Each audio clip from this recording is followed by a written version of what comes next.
क्या हाल है? Hello everyone. आज फोटोसिंथेसिस का लेक्चर होने जा रहा है और हम पूरा चैप्टर की थ्योरी और कोशिश करेंगे कि प्रीवियस ईयर भी कवर कराएं। और पता ही होगा तुमको, अगस्त आ चुका है, आधा महीना होने को है। सिलेबस तुम लोग उम्मीद है ट्रैक करके पढ़ रहे होगे। इस चैप्टर को तुम अपने रिवीजन की तरह यूज करो, ठीक है? तुमने एक बार तो पढ़ ही रखा होगा, तो अब ये चैप्टर तुम पढ़ोगे तो तुम्हें पूरा चैप्टर एकदम क्रिस्टल क्लियर बढ़िया से तैयार हो जाएगा। तो उम्मीद करते हैं तुम लोग पढ़ रहे होगे, टेस्ट लेते रहते हैं, टेस्ट देते रहा करो। टेस्ट होने वाला है इस बार फोटोसिंथेसिस का, जो शायद 2-3 दिन में, तो इसको देख लो और फिर देना और अपना बेस्ट देना। अपने देखना कहाँ कहाँ गलतियां हो रही हैं उसको नोट करो, ओके? बायो के लिए मैं बता रहा हूं, मैंने पहले भी बताया था कि नोट्स आपके पास एक क्रिस्पी शॉर्ट नोट्स होनी चाहिए। बाकी अगर उसके बाद आप बुक पढ़ना चाहें तो वो तो आप बढ़िया है, आप पढ़ सकते हो, उसकी कोई दिक्कत नहीं है, ठीक? तो उम्मीद है यार तुम लोग बढ़िया से पढ़ रहे होगे। और अगर कोई प्रॉब्लम, कोई दिक्कत हो रही हो तो कम्युनिटी है, जो लोग नए हैं उनको भी बता देते हैं, हमारी कम्युनिटी है, वहां पे वो आ सकते हैं।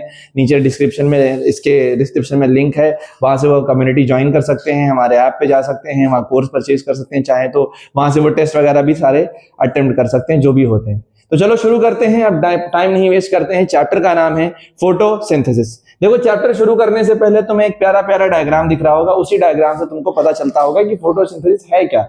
तुम कहोगे कि फोटो का मतलब क्या होता है? फोटो मतलब क्या होता है? फोटो मतलब लाइट होता है। और सिंथेसिस मतलब क्या होता है? बनना होता है। तो क्या लाइट की वजह से कोई चीज बन रही है? हाँ भाई, लाइट की वजह से बन रही है। क्या बन रहा है? फूड बन रहा है। यहाँ देखिए कौन सा फूड बन रहा है, कौन सा फूड बन रहा है? ग्लूकोज बन रहा है, ग्लूकोज। तो आप कहेंगे it is the process by which plants prepare their own food. ये एक ऐसा प्रोसेस है जिससे पौधे अपने खुद का खाना बनाते हैं in the form of glucose, glucose के रूप में बनाते हैं by uptake of CO2 and water. यहाँ पे वाटर नहीं मेंशन है, CO2 और वाटर का अपटेक करते हैं और इससे वो क्या बनाते हैं? ग्लूकोज बनाते हैं, ठीक है? इन the presence of sunlight and chlorophyll. किसकी किसकी प्रेजेंस में करते हैं? सनलाइट की प्रेजेंस में करते हैं। और प्लांट्स में क्या होता है? क्लोरोफिल होता है। तो ये क्लोरोफिल रिलीज नहीं हुआ है, मैं यहाँ पे जूम कर देता हूँ, इनके पास होता है क्लोरोफिल। सो क्लोरोफिल ही वो चीज है जो लाइट को ट्रैप करता है। तो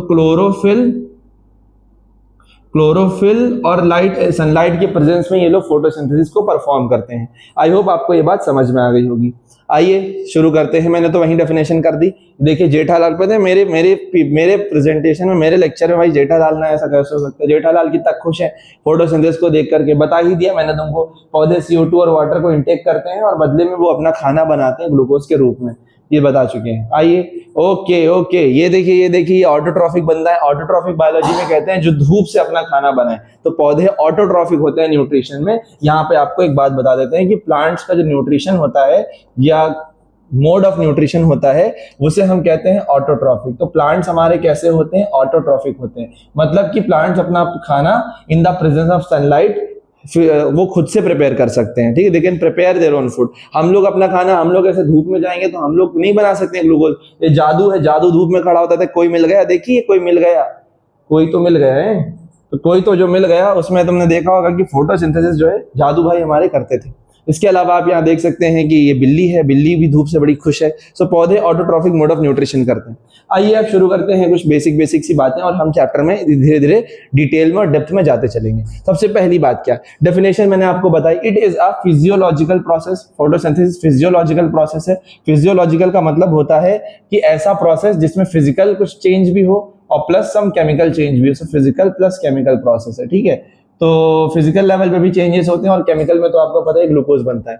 where green plants prepare their own food, तो भाई ग्रीन प्लांट्स फूड बनाते हैं ग्लूकोज के रूप में और ग्लूकोज बाद में स्टार्च बन जाता है। यूजिंग, क्या यूज करते हैं? तो पौधे CO2 यूज करते हैं और O2 थोड़ी यूज करते हैं। O2 तो देते हैं, CO2 and water in the presence of sunlight and chlorophyll. इसके बाद फोटोसिंथेसिस की अगर कोई मुझसे कहे इक्वेशन लिखो, तो भाई देखो पौधे क्या लेते हैं? पौधे कार्बन डाइऑक्साइड लेते हैं और साथ साथ क्या लेते हैं? पानी लेते हैं। और बदले में क्या देते हैं? बदले में ग्लूकोज और वाटर देते हैं। हाँ सर, ये तो हमको मालूम है, ये तो सर हमको मालूम है। लेकिन बेटा अभी तुमसे मैं एक खतरनाक सवाल पूछूंगा। और सॉरी, बदले में ग्लूकोज और ऑक्सीजन रिलीज करते हैं, ठीक है? पौधे ने कार्बन डाइऑक्साइड लिया और बदले में हमको ऑक्सीजन दिया। अरे सर ये तो हमको मालूम है, अरे सर हम बहुत होशियार हैं। अब भैया होशियार हो तो जरा मुझे एक बात बताना। मुझे पता है तुम बहुत होशियार हो, लेकिन ये बात बताओ, चलो मैंने पता, मैं जब अपने 10th में था मैंने इसको बैलेंस किया, मैंने इसको 6 लिखा और फिर यहाँ पर हमने 6 लिखा और फिर आप देखेंगे यहाँ पर जो है सारे जो ऑक्सीजन की संख्या है वो भी बैलेंस नहीं, यहाँ भी 6 लिखते हैं। अब आप देखेंगे कि ऑक्सीजन की संख्या बैलेंस है और हाइड्रोजन भी बैलेंस है, सब कुछ यहाँ पे बैलेंस है। लेकिन फिर भी किताब वाले क्या कहते हैं, किताब वाले कहते हैं, तुम्हारी बुक वाले कहते हैं कि ऐसे मत लिखो, इसको लिखो ऐसे, यहाँ पे 6 नहीं 12 वाटर लिखो। वो कहते हैं ग्लूकोज के बाद जो है, ग्लूकोज के बाद जो है तुम ये 6O2 तो लिख रहे हो, लेकिन इसके बाद तुम 6H2O भी लिखो। तो इसको गलत कहते हैं और इसको सही कहते हैं। क्यों? पेपर में अगर कभी आएगा right the balance equation of photosynthesis, तो नीचे वाली आपको लिखनी है, ऊपर वाली नहीं लिखनी है। हालांकि ऊपर वाली भी बैलेंस है और नीचे वाली भी बैलेंस है, तो ऊपर वाले में ऐसा क्या गलत है ये समझिए, ये रिएक्शन क्यों गलत है ये समझिए। ये रिएक्शन गलत क्यों है मैं बताता हूं। देखिए एक बड़ी जरूरी बात सुनिए, ठीक है। जो आपका CO2 होता है, जो आपका CO2 होता है वो आगे चल के बनाता है ग्लूकोज।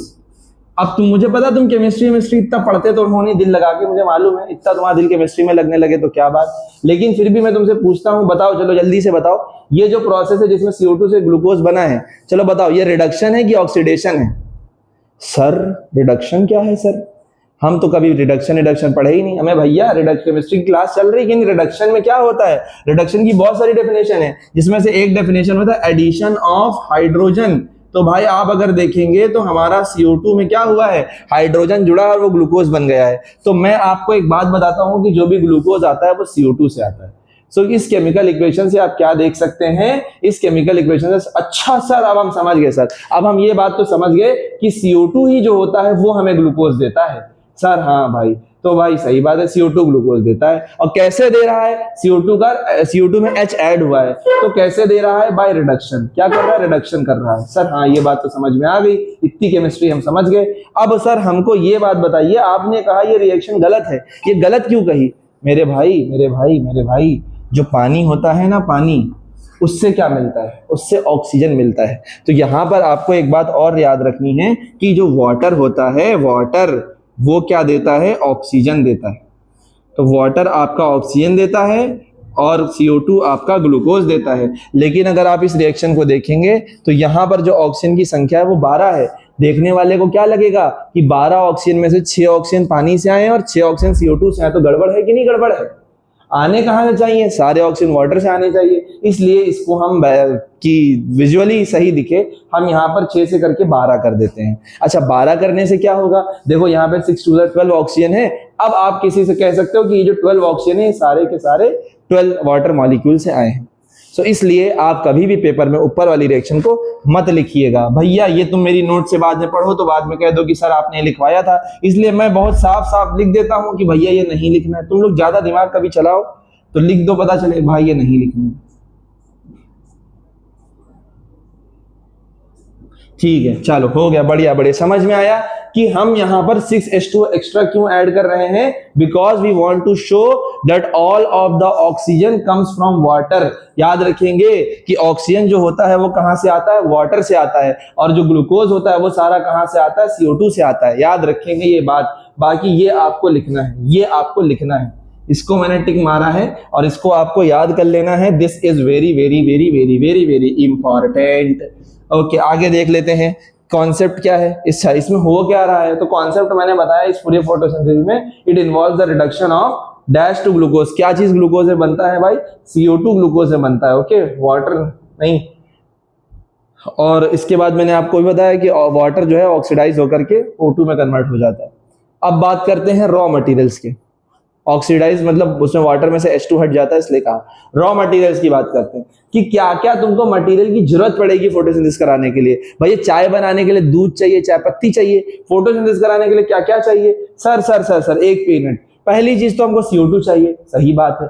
कहां से मिलेगा CO2 कहां से मिलेगा, CO2 एयर से मिलेगा। तो एयर से पौधों को CO2 कैसे मिलेगा, ये तुम्हारी पत्ती है, पत्ती को CO2 कैसे मिलेगा, सर स्टोमेटा से मिलेगा। तो ये स्टोमेटा क्या होते हैं, वो पार्ट्स होते हैं जो गैस का एक्सचेंज करते हैं। तो CO2 पौधे को कहां से मिल गया, एयर से, स्टोमेटा से मिल गया। फिर रही बात मिनरल्स और वाटर की, वो भी तो चाहिए, वो कहां से मिलेगा, सर वो रूट से मिल सकता है, क्योंकि वाटर वगैरह तो यहां पर होता है। तो चलो यहां से मिल गया रॉ मटेरियल। तो सारे रॉ मटेरियल जो जो चाहिए वो कहां कहां मिल रहे हैं वो भी मैंने आपको बताया। फिर चाहिए क्लोरोफिल। क्लोरोफिल कहाँ पे होता है? पौधे के पास होता है क्लोरोप्लास्ट, उसके अंदर प्रेजेंट होता है। यहाँ पर जो होते हैं मीजोफिल सेल होते हैं, पत्तियों में जो सेल होते हैं इन सेल का नाम होता है मीजोफिल सेल।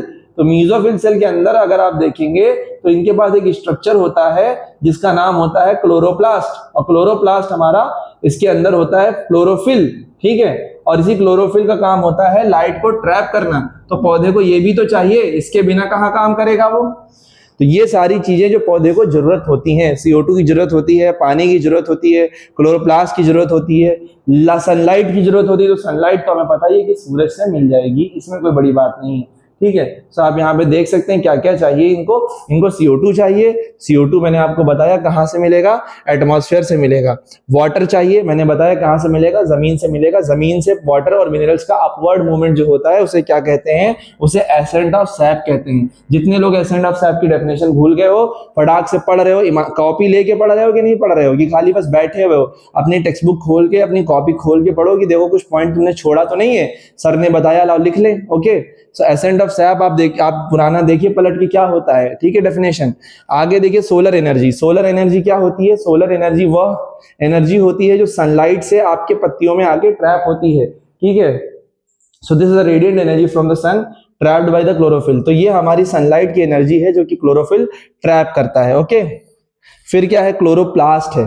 क्लोरोप्लास्ट क्या है? क्लोरोप्लास्ट हमारे जो होते हैं वो ग्रीन कलर के पिगमेंट होते हैं। आपको पता ही होगा क्लोरोप्लास्ट ग्रीन कलर के पिगमेंट होते हैं, मैंने पीछे भी बताया भी। एक्चुअल में यहीं पर आपका फोटोसिंथेसिस होता है, ठीक। सो क्लोरोप्लास्ट का स्ट्रक्चर कैसा होता है? देखिए क्लोरोप्लास्ट का स्ट्रक्चर जब आप बनाएंगे तो आप मोमोज की तरह बनाएंगे। आपने मोमोज बनाया होगा, ये देखिए बढ़िया। अरे यार चलो कोई नहीं। सो क्लोरोप्लास्ट का स्ट्रक्चर हम लोग मोमोज की तरह बनाएंगे। जब आप मोमोज की तरह बनाएंगे तो आप देखेंगे क्लोरोप्लास्ट में कितनी लेयर हैं? सर क्लोरोप्लास्ट में 2 लेयर हैं। बाहर वाली लेयर का नाम क्या हो जाएगा? आउटर लेयर, और अंदर वाली लेयर का नाम क्या हो जाएगा? Inner layer. सर मोमोज में टिक्की भी लगा देंगे 1 प्लेट, ओके लगा दो 1 प्लेट टिक्की। भैया ये जो तुमने 1 प्लेट टिक्की लगाई है इसका भी अपना नाम है, और यहाँ पर ये ऐसे कई सारी टिक्कियां लगी होती हैं। फिलहाल मैंने 2 जोड़ दिए, ठीक है। तो सबसे पहले हम बात करते हैं इस स्पेस की। इस स्पेस को कहते हैं स्ट्रोमा। स्पेस को कहते हैं स्ट्रोमा। यहाँ पे देखो, ये देखो, ये जो ये तुम्हारा ऐसे टिक्कियां बनी हुई बहुत सारी, और जो खाली जगह जो देख रहे हो वो स्ट्रोमा है। ये देखो स्ट्रोमा, ओके। और बाकी अभी मैं आपको और चीजें दिखाता हूं। अब ये जो एक चीज है, ये जो एक सिक्का यहाँ पे तुम देख रहे हो, एक सिक्का, इस एक सिक्के का नाम क्या था? क्या नाम था इसका? थाइलाकॉइड। थाइलाकॉइड बोलते हैं इसको। और कई सारे थाइलाकॉइड जब मिल जाते हैं तो उसको बोलते हैं ग्रैनम। तो अगर आपसे कोई पूछे व्हाट इज ग्रैनम, तो granum is the pile of thylakoid. भाई थाइलाकॉइड खूब सारे जमा हो जाएंगे तो उसको ग्रैनम कहा जाएगा। 2 थाइलाकॉइड आपस में किससे जुड़े होते हैं? डंडी से जुड़े होते हैं। इस डंडी के 2 नाम हैं। क्या नाम है 2? एक इसका नाम होता है स्ट्रोमल लैमेले, बहुत लोग इसको स्ट्रोमल लैमेले कहते हैं, और बहुत लोग इसको फ्रेट कहते हैं, FRET, फ्रेट। तो इसको स्ट्रोमल लैमेले भी कहा जा सकता है या फिर फ्रेट भी कहा जा सकता है। तो ये स्ट्रक्चर आपको याद रख लेने हैं, thylakoid, granum, stroma, double layer membrane, और ये लैमेले या फिर फ्रेट। ये चीज यहाँ पे लिखी हुई है, ठीक है। इसके बाद आपको क्या याद रखना है? इसके बाद आपको याद रखना है लोकेशन, कि आपका क्लोरोप्लास्ट कहाँ लोकेटेड होता है। तो मैंने आपको पीछे बताया भी था कहाँ लोकेटेड होता है, मीजोफिल सेल में लोकेटेड होता है। मीजोफिल सेल कहाँ होती है? लीव्स में होती हैं। अब मीजोफिल सेल की अगर हम बात करें उसमें एग्जैक्टली कहाँ होता है, तो आपको मैंने पढ़ा था लीफ की जो लेयर होती है टॉप की, उसको एपिडर्मिस कहते हैं। तो एपिडर्मिस की ऊपर की और नीचे की लेयर के बीच में जो होता है वो हमारा क्लोरोप्लास्ट लोकेटेड होता है, ठीक है। आगे भी देखिए पार्ट्स बताया गया, मैंने आपको सारे पार्ट्स समझा दिए हैं। स्ट्रोमा क्या होता है? जो उसकी स्पेस होती है, पूरी ग्राउंड स्पेस जो होती है वो हमारी स्ट्रोमा होती है।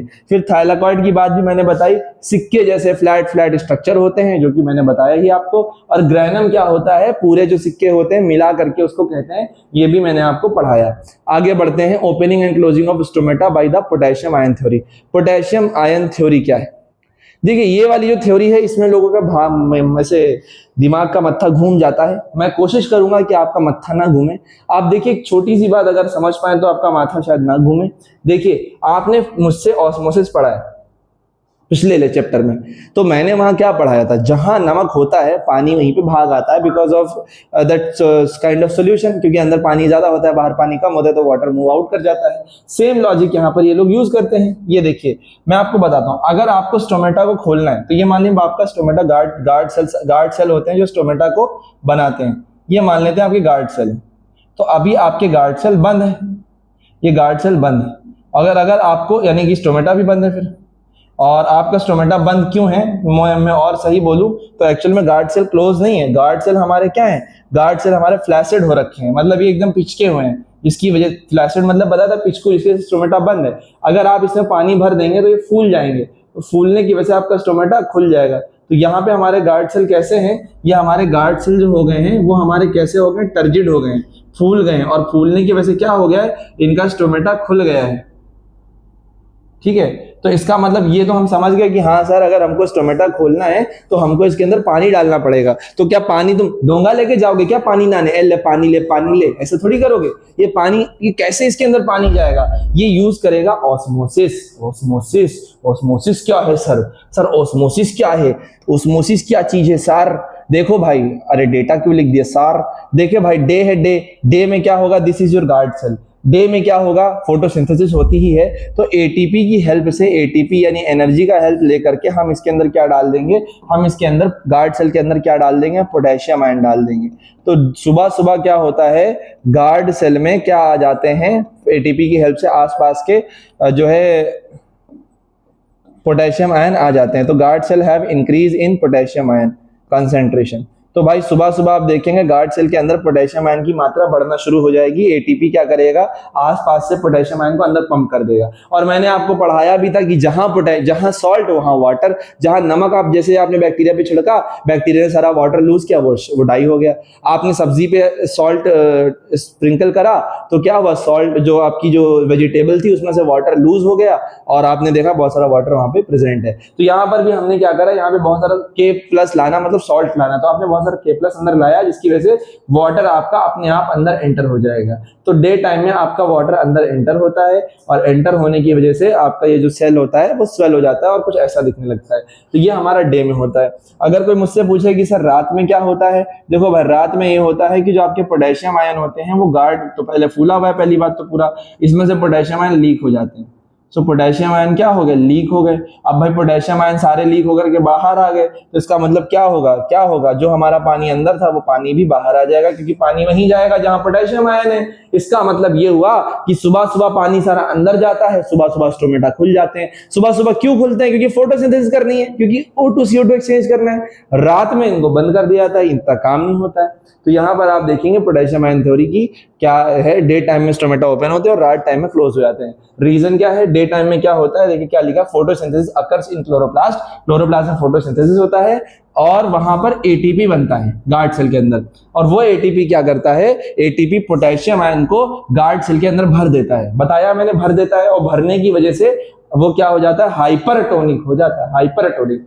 तो जो हमारे गार्ड सेल्स होते हैं वो हाइपरटोनिक हो जाते हैं। तो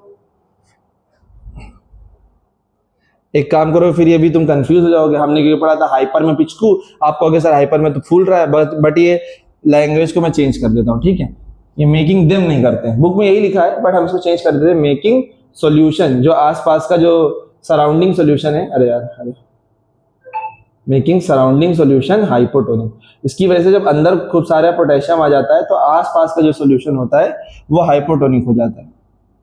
तो हाइपो की वजह से क्या होगा, आपका जो सेल होगा वो फूल जाएगा, पानी अंदर होगा, पोए मोटा होता है, पानी अंदर जाएगा और आपका सेल फूल जाएगा और स्टोमेटा खुल जाएगा। रात में क्या होगा, पोटेशियम लीक हो जाएगा, पोटेशियम लीक हो जाएगा। अच्छा गलत, अच्छा सॉरी, इसका मतलब बुक में नहीं लिखा है ऐसा, ये किसी ने मिसटाइप कर दिया है, क्योंकि हाइपर तो यहाँ पे लिखा हुआ है। तो हाइपो होगा, ठीक है, हाइपो में फूलता है तो सुबह सुबह आपका ये स्वेल हो जाएगा, हाइपोटोनिक था, फूल गया। रात के टाइम क्या होगा, पोटेशियम लीक हो जाएगा, पोटेशियम लीक हो जाएगा, तो लीक होने से हाइपर हो जाएगा, और हाइपर मैंने क्या बताया था, पिचकू होता है, हाइपर में क्या होता है, पिचक जाएगा, और हाइपो में क्या होता है, पो माने मोटा, पो माने मोटा। तो भाई हाइपो में स्वेल हो गया था, हाइपर में पिचक जाएगा। तो सुबह सुबह आपका जो स्टोमेटा होता है वो फूल जाता है और रात के समय पिचक जाता है, बिकॉज पोटेशियम लीक हो जाते हैं। So guard cells lose water, shrink and stomata close. ये देख सकते हैं स्टोमेटा भाई जब फ्लैसिड हो जाते हैं तो बंद कर। तुम कहोगे सर को जेठालाल का जो ऑब्सेशन है, कहो कहते रहो। आगे बात करते हैं फोटोसिंथेसिस। फोटोसिंथेसिस के देखो दो हिस्से होते हैं, जो पूरी रिएक्शन होती है उसको दो भागों में बांटा गया है, एक लाइट रिएक्शन और एक डार्क रिएक्शन। तो नाम से ऐसा लगता है कि लाइट वाली जो होगी वो उजाले में होगी, और डार्क से ऐसा लगता है कि ये रात में होगी। तुम यहाँ देखो ना क्या बोल रहा है, लाइट रिएक्शन, और लाइट रिएक्शन के नाम भी हैं, लाइट रिएक्शन के कई नाम हैं, हिल रिएक्शन, लाइट डिपेंडेंट रिएक्शन, या फोटोकेमिकल रिएक्शन। लाइट डिपेंडेंट मतलब जो लाइट पे डिपेंड करती है, फोटोकेमिकल, फोटो का मतलब ही लाइट होता है, इसको हिल रिएक्शन भी कहते हैं। ऐसे बहुत सारे इसके नाम हैं। यहाँ पे मैंने एक जेठालाल को दिखाया है उजाले में, और यहाँ मैंने जेठालाल को दिखाया अंधेरे में, क्योंकि मैं ऐसा कुछ अभी और कुछ नहीं कह भाई ऐसे क्यों और किसी की फोटो क्यों लगाऊं। तो डार्क, क्योंकि जेठा का मैं फैन हूँ, डार्क रिएक्शन की बात करते हैं तो डार्क में ब्लैक मैन फेस। अब जेठा भाई अपने काले तो है नहीं, so we use this one, so black just to symbolize कि डार्क रिएक्शन है, तो ब्लैक मैन है या फिर बायोसिंथेटिक फेज है, ठीक है। इसका ऐसे नाम भी है डार्क रिएक्शन के, इसे लाइट इंडिपेंडेंट कहा जाता है। अब देखिए जो लाइट रिएक्शन होती है, ऑफ कोर्स वो लाइट उसको लाइट की जरूरत होती है, तो यहाँ पे क्या लिखना होगा, it occurs in the presence of sunlight. हमारी जो लाइट रिएक्शन होती है वो सनलाइट की प्रेजेंस में होती है, उसको लाइट की जरूरत होती है।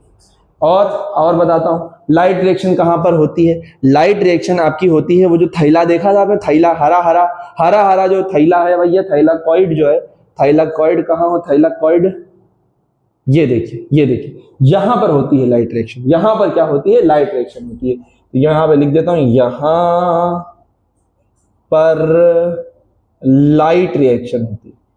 सो भाई लाइट रिएक्शन कहां होती है, लाइट रिएक्शन कहां होती है, थाइलाकॉइड में होती है। तो इसका मतलब अगर मुझसे कोई लोकेशन पूछ ले, what is the location of light reaction, तो मैं बताऊंगा भाई location of the light reaction is nothing but the thylakoids.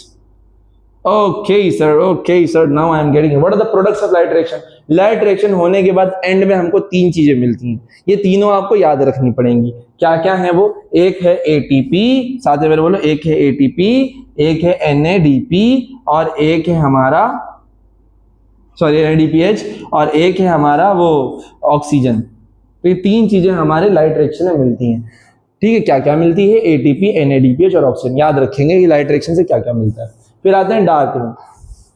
अब जितना भी सामान हमको लाइट रिएक्शन में मिला है वो सब जाता है डार्क में, और आगे की प्रोसेस होती है। ऑक्सीजन नहीं जाता है, ऑक्सीजन की जरूरत नहीं होती है, ठीक है। तो जो भी हमको यहाँ मिला है सामान, वो सब डार्क में जाता है और उससे आगे रिएक्शन कंटिन्यू होती है। तो मतलब डार्क रिएक्शन को लाइट से लेना देना नहीं है, लेकिन लाइट में जो बन रहा है उससे लेना देना है। सो अब ये कहना गलत होगा कि डार्क रिएक्शन उजाले में नहीं हो सकती। डार्क रिएक्शन तो दिन में भी हो सकती है, अगर हमारे पास लाइट वाले प्रोडक्ट रखे हैं, तो रात में भी हो सकती है अगर लाइट वाले प्रोडक्ट रखे हैं, तो उसका लाइट से कोई लेना देना नहीं। इसलिए मैंने बोला लाइट इंडिपेंडेंट। बट ये मत समझना कि डार्क रिएक्शन सिर्फ अंधेरे में होगी, वो अंधेरे और उजाले दोनों में हो सकती है, बिकॉज उसको लाइट से कोई मतलब नहीं, उसको मतलब होता है इन प्रोडक्ट से। जब ये प्रोडक्ट मिलेंगे तब ये रिएक्शन होगी। So it is light independent and it does not need light. इसको लाइट की तो नीड नहीं है, लेकिन इसको क्या चाहिए, इसको वो प्रोडक्ट चाहिए जो आपके लाइट रिएक्शन में फॉर्म हुए हैं। आई होप आपको समझ में आ रही होगा बात। Dark does not mean that reaction अगर इनकम्प्लीट। डार्क का मतलब थोड़ी कि अंधेरे में हो रहा है, it can occur in the presence as well as absence of light. I hope ये समझ में आया होगा। फिर हम बात करते हैं लोकेशन की। इसकी लोकेशन थाइलाकॉइड थी, तो इसकी लोकेशन कहां हो जाएगी, इसकी लोकेशन कहां हो जाएगी सर, ये तो अभी आपने पढ़ाया ही नहीं। Okay, let me recall you भाई। देखो इसकी लोकेशन, ये जो स्पेस देख रहे हो ये वाला, ये जो खाली स्पेस है जिसको तुमने स्ट्रोमा बोला, ये यहां पर डार्क रिएक्शन होती है। सो डार्क रिएक्शन कहां होती है, जो स्पेस है हमारे पास, स्ट्रोमा, क्लोरोप्लास्ट, चचा कहां है, ढूंढो कहां है। लोकेशन इसकी है हमारा स्ट्रोमा। प्रोडक्ट की बात करें तो इसमें से प्रोडक्ट क्या बनता है, इसमें से एडीपी बनता है, एनएडीपी बनता है, और साथ ही साथ ग्लूकोज बनता है। सो डार्क रिएक्शन से क्या होता है, देखो एटीपी यहां से जाता है, एटीपी यहां से जाता है इसमें और बन के एडीपी निकलता है, एनएडीपी जिसमें जाता है और बन के एनएडीपी निकलता है, और O2 से कोई मतलब नहीं है, और ग्लूकोज जो आया वो CO2 से आया, CO2 इसमें अलग से आया और वो इसमें जाकर के ग्लूकोज बनाता है। तो तीन प्रोडक्ट हमको डार्क में मिलते हैं। आई होप आप इसको लिख लीजिए, रिवाइज कर लीजिए, आपके लिए बढ़िया होगा। आगे बढ़ते हैं, steps of light reaction. Light reaction कितनी स्टेप्स में होती है, कैसे कैसे होती है, तो भाई देखो लाइट रिएक्शन की जो पहली स्टेप होती है वो क्या है, एक्टिवेशन ऑफ क्लोरोफिल। ठीक है, देखो मैं तुमको बता रहा हूं, ये टेबल ना स्क्रीनशॉट ले लो, अगर तुमने ऐसा टेबल नहीं बना रखा, बहुत काम का टेबल है। इससे तुमको लाइट और डार्क रिएक्शन के मेन सारे पॉइंट कवर हो जाएंगे। अगर तुमको 10th ICSE बायोलॉजी वाले तुम बंदे हो, तुम्हें बोर्ड्स देना है, तो यहां से अगर तुम बेसिकली समझे अपने लाइट और डार्क का, तभी तुमको आगे की कहानी समझ में आएगी। तो ये टेबल मैंने देखो इसीलिए समराइज करके बनाया है, तुम्हारी किताब में नहीं बना हुआ होगा ऐसे, ठीक है, तो तुम इसको यूज कर सकते हो अपनी हेल्प के लिए। आगे बढ़ते हैं। लाइट रिएक्शन की क्या क्या पार्ट्स होते हैं। सबसे पहले पार्ट में आपका क्लोरोफिल लाइट को ट्रैप करता है। तो क्या दिया, क्लोरोफिल लाइट को एनर्जी को लेता है और एक्टिवेट होकर के चालू हो जाता है। तो ये तो पहला पार्ट तो बड़ा आसान है भाई, धूप पड़ेगी तो लाइट को तो हमें ट्रैप करना ही करना है। अब देखिए इसके बाद क्या होगा, देखिए बात आप, जब आपकी पत्ती को सूरज ने लाइट मारी तो लाइट मारी तो उसने एनर्जी ले ली, और उस एनर्जी ने क्या किया, इस एनर्जी ने आगे चल के कुछ तो झोल कर आया। पहला काम इसने कराया कि वाटर को स्प्लिट करा दिया। तो क्या लिखा है, स्प्लिटिंग ऑफ वाटर को स्प्लिट कराया। किसने कराया, इस लाइट एनर्जी ने कराया। अब वाटर किस में स्प्लिट होगा, हो सर वाटर किस में स्प्लिट होगा, सर वाटर कहीं H2 में और O में तो नहीं स्प्लिट होगा, क्या वाटर H2 और O में स्प्लिट होगा? ये क्या उल्टा सीधा बता रहा हूं, आयंस में स्प्लिट करना है। ओके, इसके अंदर क्या आयंस होते हैं, H+ और OH-।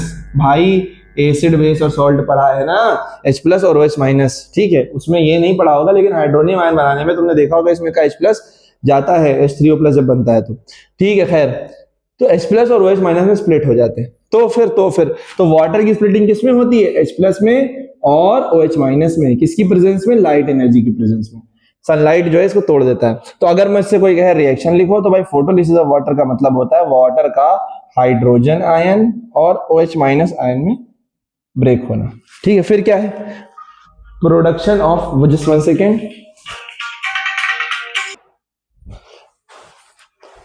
Okay, so production of molecular oxygen. देखिए ऑक्सीजन इसके बाद कैसे प्रोड्यूस होगा, वाटर तो दो पार्ट में स्प्लिट हो गया, अब ऑक्सीजन कैसे बनेगा। मैंने आपको पहले भी पढ़ाया था कि सारा का सारा जो ऑक्सीजन आता है वो इसी वाटर की वजह से आता है। अब वाटर में H+ है और OH- है। O किसके अंदर है, O इसके अंदर है सर, तो इसका मतलब ऑक्सीजन इसके अंदर से रिलीज होगा। कैसे रिलीज होगा, OH पे तो माइनस चार्ज लिखा है, तो भाई अगर इसके अंदर माइनस चार्ज लिखा है तो इसका एक इलेक्ट्रॉन रिमूव कर दो, ये OH बन जाएगा। हालांकि अनस्टेबल है मुझे मालूम है, इसको भी हम आगे स्टेबलाइज करेंगे। अच्छा, अब देखिए हम अगर सिर्फ OH के साथ कंटिन्यू करेंगे तो हो नहीं पाएगा, तो बैलेंस करने के लिए आप यहाँ पे 4 लगा दीजिए। अगर 4, एक OH से एक इलेक्ट्रॉन निकलता है तो 4 OH से ऑफ कोर्स 4 इलेक्ट्रॉन निकलेंगे। और अब आप इस 4 OH को उठा लीजिए और यही OH आगे चल के वाटर में कन्वर्ट हो जाएंगे। कितने वाटर बन सकते हैं, तो इसमें कितने वाटर बन सकते हैं, अगर हम इसको लिखें तो H2O। अब देखिए यहां पर हम अगर H2O लिखते हैं तो आप इसमें 2 टाइम्स ऑफ वाटर लिख सकते हैं, 2 2 4 और 1, तो 2H2O लिख सकते हैं। और अभी भी आप अगर देखेंगे 2H2O जब मैं लिख देता हूं तो आप देखिए कितने O बच गए। तो सर यहाँ पे तो सर 2 O लिखे हैं और यहाँ पे 4 O लिखे हैं, तो 4 और 2 के डिफरेंस में 2 आया, यानी कि हमारे पास एक O2 बच गया और ये O2 रिलीज हो गया। तो यहाँ पर देखिए क्या मैंने बताया कि वाटर जब टूटता है ना H+ और OH- में, तो OH- से आगे चल के ऑक्सीजन रिलीज हो जाता है। अगर आपको ये समझ नहीं आ रहा, just skip it, okay, not a very important point. बस आपको ये याद रखना है कि all the oxygen is release from the water. सारा ऑक्सीजन जो रिलीज होता है वो कहां से रिलीज होता है, वाटर से रिलीज होता है, CO2 से रिलीज नहीं होता। ये बात याद रख लो, इस रिएक्शन को मारो गोली, ये याद रखना, ये इंपॉर्टेंट है। ठीक है, ये याद रखना, इसको मारो गोली। ठीक है, आगे आ जाओ, फॉर्मेशन ऑफ NADPH। अच्छा देखो जरा पीछे देखो, मैंने क्या बताया कि लाइट में तुमको 3 चीजें मिलेंगी, एक ऑक्सीजन, एक NADPH, एक ATP। क्या ऑक्सीजन मिल रहा है, हाँ सर ऑक्सीजन तो मिल गया, ATP और NADPH बचा हुआ है। आओ देखते हैं NADPH कैसे बनेगा। देखो भाई हमारे पास एक कंपाउंड होता है जिसका नाम NADP होता है, तो NADP हमारे पास होता ही होता है। सो NADP पहली बात हमारे पास पहले से ही है, तो NADP को तुमको देना है एक H+, तो NADP को तुम एक H+ दे दो और साथ साथ तुमको देना है ये एक इलेक्ट्रॉन। अच्छा, इलेक्ट्रॉन इसलिए देना होगा, पता है क्यों, क्योंकि देखो H+ है तो प्लस में तुम एक इलेक्ट्रॉन जोड़ोगे तो प्लस और माइनस मिलके क्या हो जाते हैं, न्यूट्रल हो जाते हैं। तो NADP और H मिलके क्या बना लेंगे, NADPH बना लेंगे। ठीक है, तो NADPH कैसे बनता है, NADP जो होता है वो एक H+ को पिक करता है और उसके बाद NADPH बना लेता है। इलेक्ट्रॉन इसलिए लिखा क्योंकि H+ है, तो प्लस और माइनस को न्यूट्रल करना होगा। इसके बाद आप NADP का फुल फॉर्म याद रख लीजिएगा। NADP का फुल फॉर्म जो होता है वो होता है nicotinamide adenine dinucleotide phosphate. Okay, याद रखिएगा इसको। ठीक, आगे देखते हैं, आगे क्या है, फोटो फॉस्फोराइलेशन। फोटो का मतलब होता है लाइट, फॉस्फोराइलेशन का मतलब कि फॉस्फेट का जुड़ना। तो फोटो मतलब लाइट और फॉस्फो का मतलब फॉस्फेट का जुड़ना। देखिए भाई सुनिए मेरी बात, एडीपी का मतलब क्या होता है, एडिनोसिन डाइफॉस्फेट। कितने फॉस्फेट, 2 फॉस्फेट। और अगर आप उसमें एक फॉस्फेट और जोड़ देंगे, एक फॉस्फेट और जोड़ देंगे, आई का मतलब क्या होगा, आई का मतलब इनऑर्गेनिक। अभी आप केमिस्ट्री में शायद आपने ऑर्गेनिक केमिस्ट्री सुना हो, ऑर्गेनिक उसमें कार्बन वार्बन होते हैं, ये मेरा इनऑर्गेनिक केमिस्ट्री, अरे इनऑर्गेनिक क्यों लिख रहा हूं, इनऑर्गेनिक कंपाउंड है। ओके, सो अगर आप 2 फॉस्फेट में एक और फॉस्फेट मिला दो, 2 में 1 जोड़ दो, कितना हो जाएगा, 3। तो ये है एडिनोसिन डाइफॉस्फेट, और जब आप इसमें एक फॉस्फेट और जोड़ देंगे तो बन जाएगा एडिनोसिन ट्राइफॉस्फेट। इसका फुल फॉर्म याद रखिएगा। इसी प्रोसेस को क्या कहते हैं, photo phosphorylation. What is photophosphorylation? Photophosphorylation is a process in which what is happening? Let's read. Production of energy rich compound. इसमें एक energy rich compound बन रहा है। क्या बन रहा है? Production of energy rich ATP.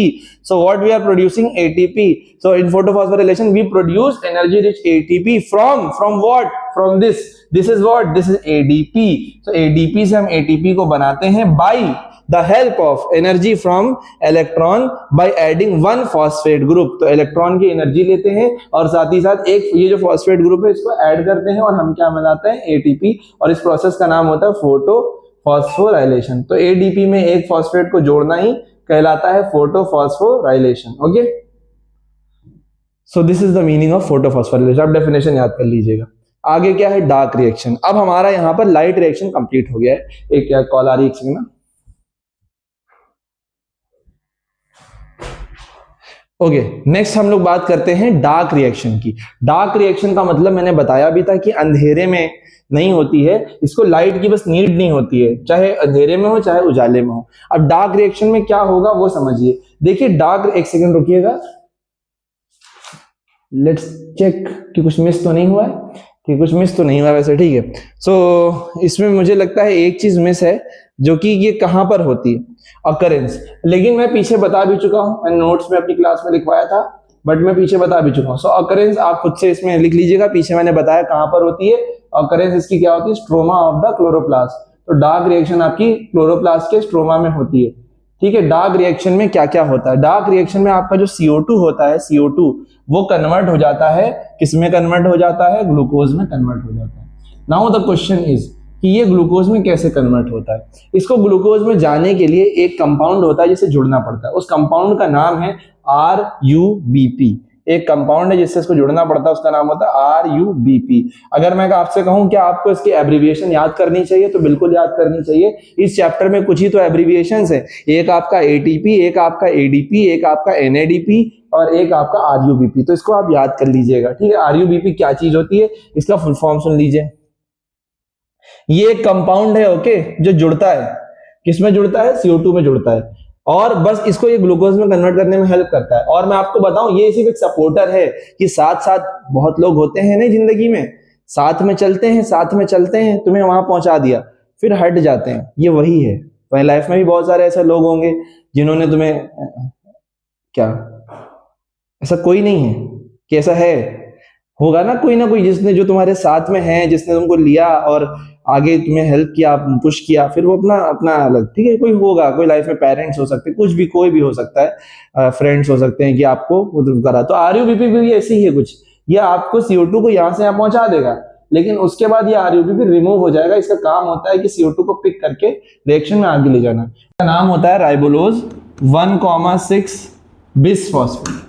1,6 bisphosphate.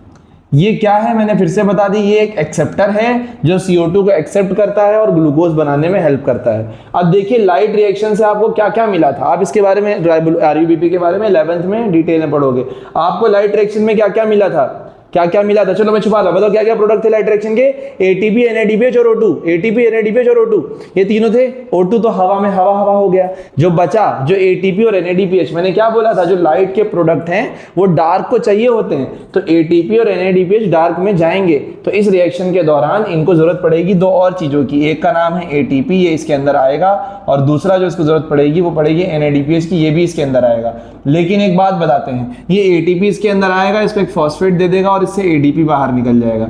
NADP जिसके अंदर आएगा उसको हाइड्रोजन दे देगा और वापस एनएडीपी बाहर निकल जाएगा। तो ये देखिए, ये डार्क रिएक्शन के प्रोडक्ट हैं। तो डार्क रिएक्शन में क्या क्या बन रहा है, एडीपी बन रहा है, एनएडीपी बन रहा है और ग्लूकोज बन रहा है, बताया था मैंने आपको। फिर उसके बाद क्या है, पॉलीमराइजेशन। अब देखिए, जो आपका ग्लूकोज बना वो क्या होगा, वो स्टोर हो जाएगा। किस रूप में स्टोर हो जाएगा, स्टार्च के रूप में स्टोर हो जाएगा। तो ये ग्लूकोज आगे चल के स्टार्च के रूप में स्टोर हो जाता है, पौधों का खाना होता है, वो एनर्जी इससे लेते हैं। फिर क्या है, फेट ऑफ प्रोडक्ट्स, यानी जो बनाया तुमने, ये सब जो बनाया, ग्लूकोज बनाया, जो ऑक्सीजन बना, उन सबका होगा क्या। देखो भाई, हम सभी को पता है, तुम खुद बताओ, तुम खाना क्यों खाते हो भाई, तुम एनर्जी के लिए खाते हो, इसीलिए तो पौधा अपना खाना क्यों बना रहा है, एनर्जी के लिए बना रहा है। एनर्जी लेने के प्रोसेस को बायोलॉजी में कहते हैं रेस्पिरेशन। रेस्पिरेशन में होता यही, जो हम सांस लेते हैं, जो ऑक्सीजन लेते हैं, ऑक्सीजन और ग्लूकोज मिलते हैं और टूट के वो एटीपी बन जाता है। तो वैसे ही पौधा भी है, पौधा ना करे रेस्पिरेशन, तुम्ही को हक है एनर्जी लेने का, पौधे को भी तो हक है। तो पौधा इस ग्लूकोज को क्या करेगा, एनर्जी में इससे एनर्जी लेगा। कैसे लेगा, ऑक्सीजन को यूज करेगा, ग्लूकोज को तोड़ेगा और एनर्जी बनेगी। इसे रेस्पिरेशन कहा जाता है। ठीक है, हम भी रेस्पिरेशन करते हैं, दुनिया का हर लिविंग ऑर्गेनिज्म किसी ना किसी तरीके से रेस्पिरेशन करता ही करता है भाई, जिंदा रहने के लिए एनर्जी तो चाहिए ना सबको। सो पॉलीमराइजेशन क्या हो गया, ग्लूकोज अपने खाने को स्टार्च के रूप में स्टोर कर लेगा। ठीक है, आगे क्या है, अब जो हर प्रोडक्ट का क्या होगा, देखिए ग्लूकोज का क्या होगा, ग्लूकोज को पौधा एनर्जी के लिए स्टोर कर लेगा या फिर फूड के फॉर्म में स्टोर कर लेगा, जब भी उसको जरूरत होगी तो वो यूज करेगा। तो फूड में स्टोर करेगा स्टार्च के फॉर्म में। ठीक, ग्लूकोज पॉलीमराइज हो जाता है। तो पॉलीमराइज का मतलब नहीं समझे बेटा, अरे मेरे बबुआ, पॉलीमराइजेशन का समझ जाता हूँ तुम्हारे दिल की बात, तुमको पॉलीमराइजेशन नहीं बताता हूँ भाई। छोटे छोटे मॉलिक्यूल का मिलके एक बड़ा मॉलिक्यूल बना लेना, इसे कहते हैं पॉलीमराइजेशन। इसको आप मान सकते हो ग्लूकोज। तो आपके छोटे छोटे ग्लूकोज के कई सारे मॉलिक्यूल मिलके एक बड़ा मॉलिक्यूल बनाते हैं जिसका नाम होता है स्टार्च, और इस प्रोसेस को पॉलीमराइजेशन कहते हैं, जब कई सारे छोटे मोनोमर मिलके बड़ा पॉलीमर बनाते हैं। फिर वाटर की बात करें, वाटर जो बना था, जो हमारा रिलीज हुआ था, वो पौधा फिर से यूज कर लेता है क्योंकि उसको फोटोसिंथेसिस के लिए चाहिए होता है। So it is reused. Okay, oxygen की बात करें तो ऑक्सीजन तो हमारा एटमॉस्फेयर में चला गया, तो ज्यादातर हमारा एटमॉस्फेयर में चला जाता है। कुछ ऑक्सीजन पौधा अपने लिए भी बचा लेता है क्योंकि पौधे को खुद भी तो एनर्जी चाहिए, तो पौधा खुद के रेस्पिरेशन के लिए थोड़ा सा O2 रखता है। रेस्पिरेशन वो प्रोसेस है जिससे आप ऑक्सीजन का इस्तेमाल करते हो और अपने खाने को तोड़ते हो, यानी ग्लूकोज को तोड़ते हो और एटीपी बनाते हो। ट्रांसलोकेशन क्या है, अब देखिए खाना तो पौधे ने कहाँ बनाया, पत्ती में बनाया, लेकिन पत्ती से वो खाना पूरी जगह पहुंचना, ग्रीन पार्ट से बनाया, तो वो पूरे पौधे में कैसे पहुंचेगा, by the help of translocation. तो ट्रांसलोकेशन से फूड हमारा, ट्रांसलोकेशन क्या है, transport of the food. Food क्या है, फूड हमारा क्या है, शुगर मॉलिक्यूल्स यानी स्टार्च है, तो वो कहाँ जाएगा, वो आपके लीफ से पूरे पौधे में ट्रांसफर होगा। और मैंने आपको पहले भी बता रखा था, मैं रिपीट कर देता हूं कि खाने का और पानी का ट्रांसपोर्ट किसके जिम्मेदारी पे है भाई, मैंने आपको बताया कि नहीं बताया। जाइलम क्या ट्रांसफर कराएगा, जाइलम जल। Okay, xylem will transport the water. Okay, so xylem का काम है वाटर को ट्रांसपोर्ट करना, एसेंट ऑफ सैप में हेल्प करना, और फ्लोएम है फल, यानी कि फ्लोएम का काम है आपके खाने को ट्रांसपोर्ट करना। तो यहाँ पे फल से खाना याद रख लीजिएगा। तो ट्रांसलोकेशन में आप याद रखेंगे कि ट्रांसलोकेशन क्या प्रोसेस है, लीफ से पूरे पौधे के हर एक पार्ट में खाना जाएगा by the help of phloem tissue.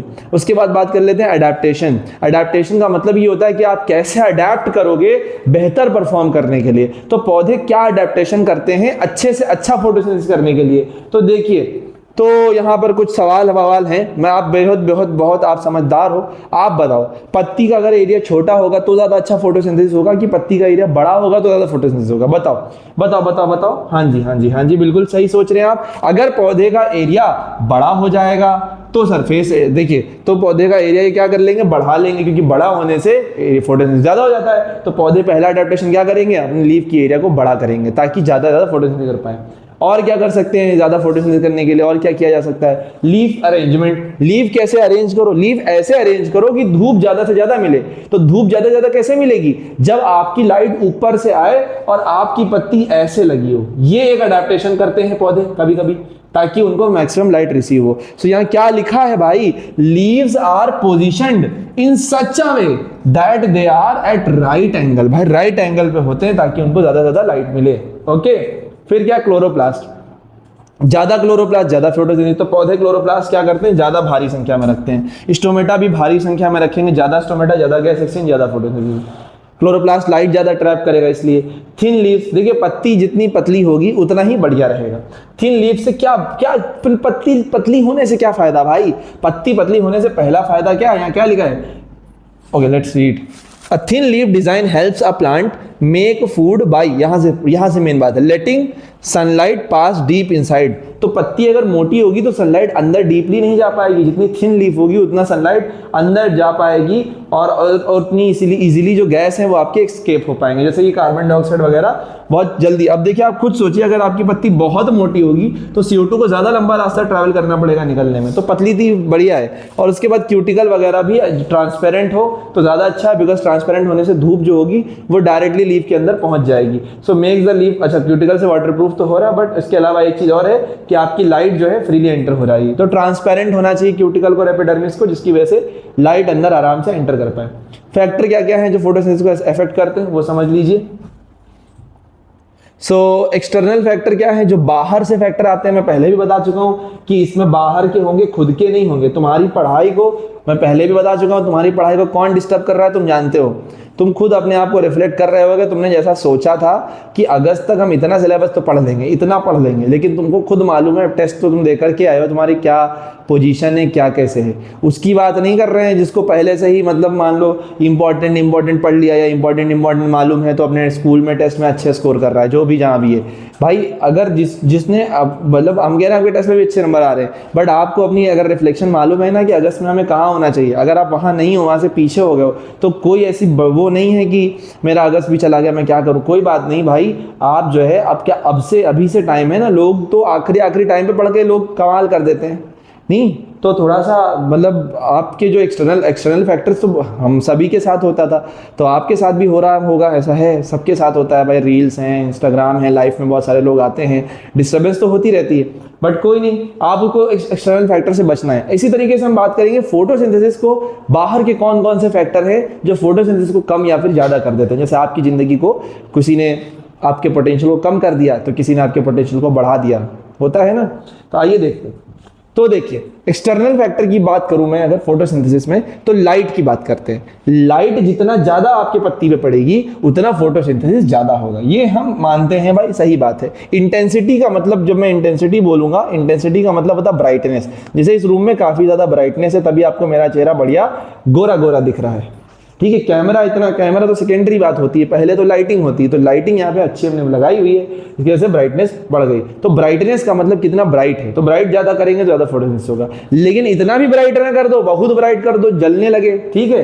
तो इतना हाई लाइट इंटेंसिटी नहीं करनी है कि आपका अपैरेटस डैमेज हो जाए, बहुत हाई नहीं करना है, बट आप जनरली इंटेंसिटी बढ़ाएंगे तो बढ़ेगा, नहीं तो फिर लाइट आपका जो लीफ होगा वो डैमेज हो जाएगा, ठीक है। आगे देखें, लाइट ड्यूरेशन इंक्रीज, आप कितनी देर के लिए लाइट डाल रहे हैं ये भी फैक्टर होता है। तो आपने लाइट में देखिए, लाइट में फैक्टर क्या क्या है, पहला फैक्टर है इंटेंसिटी और दूसरा फैक्टर है ड्यूरेशन, आप कितनी देर तक डाल रहे हैं। तो जितना ज्यादा ड्यूरेशन में आप लाइट उस पे डालेंगे उतना ज्यादा आपका फोटोसिंथेसिस होगा।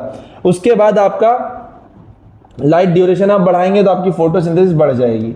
फिर क्या है, मैक्सिमम फोटोसिंथेसिस कब होगी, दो कलर है सबसे ज्यादा होती है, एक आपका ब्लू होता है, ब्लू में सबसे ज्यादा फोटोसिंथेसिस होती है और रेड में होती है। तो इन दो कलर में आपकी सबसे ज्यादा फोटोसिंथेसिस होती है, ब्लू में और रेड में, ठीक है। बाकी कलर्स में कम होती है। तो कलर पे भी डिपेंड कर रहा है, क्वालिटी पे भी डिपेंड कर रहा है, कलर की क्वालिटी क्या है, इंटेंसिटी क्या, ड्यूरेशन क्या, इन सब पे। रेड में सबसे मैक्सिमम होता है। कंपेयर करूं रेड और ब्लू कलर में, तो रेड में ज्यादा फोटोसिंथेसिस होती है compare to blue light, okay. तो रेड वाले में जो फोटोसिंथेसिस होगी वो थोड़ी सी ज्यादा होगी ब्लू वाले से, लेकिन रेड और ब्लू दोनों में ऑलमोस्ट मैक्सिमम फोटोसिंथेसिस होती है कंपेयर टू अदर कलर्स, ठीक है। और इसके बाद अगर मुझसे कोई पूछे सबसे कम किस में होती है, तो सबसे कम जो होती है वो ग्रीन कलर में होती है। So green colour shows minimum photosynthesis, ठीक है। तो ग्रीन कलर में आपका सबसे कम फोटोसिंथेसिस होता है। तो ग्रीन कलर, अब आपको तो पता ही होगा कि सनलाइट जब पौधे पे आती है तो उसमें 7 कलर होते हैं, इतनी फिजिक्स पता होगी कि लाइट में, हाँ सर लाइट में 7 कलर होते हैं। अब मैं आपको ग्राफ बनाता हूँ, देखिए ग्राफ कैसे बनाएंगे आप, इंटेंसिटी का कैसे, इंटेंसिटी के साथ कैसे चेंज आता है। तो इंटेंसिटी मैं यहाँ पे लिख रहा हूँ और यहाँ पे मैं लिख रहा हूँ रेट ऑफ फोटोसिंथेसिस। तो अगर आप देखेंगे कि लाइट इंटेंसिटी के साथ क्या होगा, तो आप पहले तो आप बढ़ाएंगे तो आपका जो फोटोसिंथेसिस है वो धीरे बढ़ेगा, ऐसे बढ़ेगा, फिर बढ़ते बढ़ते एक पीक पे आएगा और उसके बाद खराब हो जाएगा, और जहां आपका पौधा डैमेज हो गया फिर आपका फोटोसिंथेसिस रुक जाएगा, ठीक है। देयर इज सम एरर, गड़बड़ बना दिया भाई, गड़बड़ बना दिया। क्योंकि फोटोसिंथेसिस का रेट तो अब रुक चुका है ना, तो ये दूसरी एक्सिस पे होना चाहिए। एक सेकंड रुक जाइए, अब ये सही हो जाएगा। ठीक है, क्योंकि आप इंटेंसिटी बढ़ाते जाइए, आप इंटेंसिटी बढ़ाते जाइए, आप ब्राइटनेस चाहे जितनी बढ़ा दीजिए, आपका फोटोसिंथेसिस थोड़ी बढ़ेगा। एक सेकंड रुकिए, गलत लेबल कर दे, इस तरफ होगा रेट ऑफ फोटो। तो आपका ये लिमिट जो होता है, इस लिमिट के बाद आपका जो अपैरेटस होता है वो डिस्ट्रॉय हो जाएगा। So rate of photosynthesis, how bad is my writing यार। फोटोसिंथेसिस पता है वो जो आता नहीं था, किताब आती थी, कहते थे इस पे लिख लो, हाथ फेर लो, बढ़िया हो जाएगा। अम्मा बहुत बोली, लेकिन हम लोग यार मस्त मौला आदमी, इतना पढ़ते पढ़ते पहले नहीं थे, तो भाई उसी का नतीजा है। अब देखिए यहाँ पर आप देखेंगे इंटेंसिटी, इस पॉइंट के बाद आप इंटेंसिटी चाहे जितना बढ़ा लीजिए, आपका जो फोटोसिंथेसिस है वो नहीं बढ़ने वाला, क्योंकि आपने अपनी खुरी में वो पत्ती को पूरी खराब कर दिया। तो ये जो पॉइंट है, ये जो पॉइंट है, इस पॉइंट पे जो होता है वो आपका अपैरेटस डिस्ट्रॉय हो जाता है, और इस टाइम को कहते हैं solarization of light. Solarization of light में क्या हो रहा है कि लाइट आपकी मैक्सिमम जितना उसको मिल सकती थी, बढ़ा सकती थी, बढ़ा दिया। अब वो प्लांट सैचुरेट हो गया, अब उसमें और फोटोसिंथेसिस नहीं होगी। ठीक है, तो यहाँ पे हमारी बात हो गई। फिर आते हैं CO2 के बारे में बात करते हैं। क्या CO2 बढ़ाने से फोटोसिंथेसिस बढ़ता है या फिर नहीं बढ़ता है? अब आप सभी को मालूम ही होगा CO2 के बारे में कि CO2 जो है हमारे रिएक्शन का पार्ट था। तो अगर आप CO2 ज्यादा करेंगे तो आपकी फोटोसिंथेसिस भी बढ़ जाएगी। ठीक है, कुछ लिमिट तक काम करता है। फिर बात करते हैं टेम्परेचर की। तो टेम्परेचर सबसे ज्यादा कब होता है? सबसे ज्यादा टेम्परेचर मैंने फोटोसिंथेसिस सबसे ज्यादा कब होता है? ऑप्टिमम टेम्परेचर पे। What is this optimum temperature?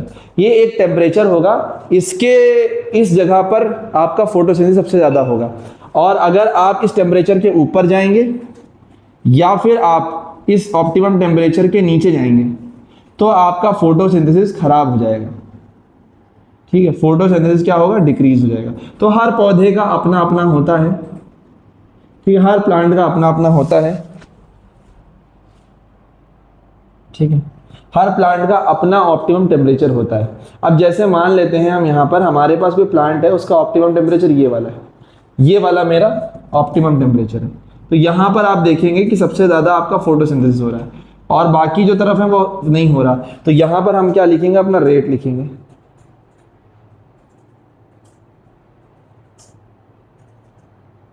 ठीक है, यहाँ पे हम लिखेंगे रेट ऑफ फोटोसिंथेसिस। तो रेट ऑफ फोटोसिंथेसिस आप देख सकते हैं कि सबसे ज्यादा कहां पर हो रहा है? इस टेम्परेचर पे हो रहा है। इसको बोलते हैं ऑप्टिमम टेम्परेचर। इसके आगे भी कम हो रहा है, इसके पीछे भी कम हो रहा है। तो ऑप्टिमम टेम्परेचर वह टेम्परेचर है जिसपे फोटोसिंथेसिस सबसे ज्यादा होता है। हर तरह के प्लांट का अलग अलग होता है। वैसे ऑप्टिमम टेम्परेचर 25 डिग्री से 35 डिग्री के बीच में होता है। ठीक है, वैसे लेकिन अब वही बात है कि कुछ लोग विंटर्स में कुछ प्लांट्स होते हैं, सब प्लांट्स अलग अलग होते हैं, बट जनरली ऑप्टिमम टेम्परेचर यही होता है। ठीक है, प्लांट्स का, जनरली प्लांट्स का। आगे बात करते हैं वाटर की। तो वाटर की अगर हम बात करें, यानी इस टेम्परेचर बढ़िया होता है, इसके ऊपर नीचे खराब, उतना अच्छा नहीं होता। वाटर की बात करें तो वाटर हमारा अगर नहीं है, वैसे अगर वाटर का कोई डायरेक्ट इफेक्ट नहीं होता है, ठीक है, लेकिन अगर आपका पानी नहीं होगा तो आपका फोटोसिंथेसिस भी क्या कहते हैं, फोटोसिंथेसिस का भी रेट भी कम हो जाएगा। ठीक है,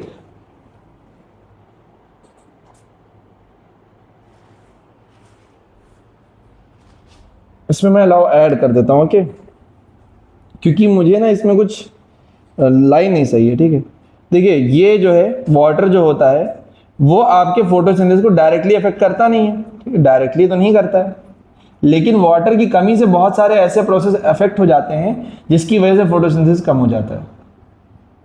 तो वाटर आपका डायरेक्टली फोटोसिंथेसिस को नहीं करता है, लेकिन वाटर की अनअवेलेबिलिटी से फोटोसिंथेसिस का रेट कम हो जाता है। ऐसे ज्यादा सही रहेगा। ठीक है,